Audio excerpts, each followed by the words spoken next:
আজকের চলচ্চিত্রের শিল্পী নির্বাচনের বেলা একটায় সাকিব যখন বিএফডিসির গেটে তখন পুরো এলাকার লোকে লোকারণ্য। তার গাড়ি এসে থামলো মূল ফটকে, কিন্তু এরপর আর এগোতে পারছে না তার গাড়ি। দর্শকের ভিড়ের কারণে সাকিব আটকে গেলেন গেটের সামনেই। প্রায় 15 মিনিট বসে থাকে সেখানে। উৎসুক জনতার ভিড়ে বাধাপ্রাপ্ত সাকিবের ভোট দেওয়ার অপেক্ষার সময় আরো বেড়ে চলল।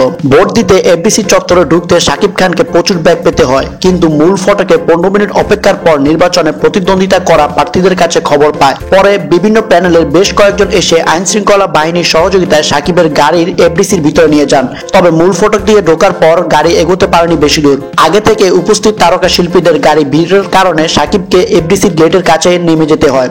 এরপর সেখান থেকে সাকিব শিল্পী সমিতির কার্যালয়ের কাছে যান, কিন্তু ততক্ষণে বেশ দেরি হয়ে গেছে।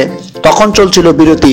পরে সাকিব খান লম্বা সময় অপেক্ষা করেন মান্না ডিজিটাল কমপ্লেক্সের সামনে, কথা বলেন চলচ্চিত্র সংশ্লিষ্ট সবার সঙ্গে। এরপর ভোট দিয়ে বাড়ি ফেরেন Shakib Khan. Video update journalist, news desk.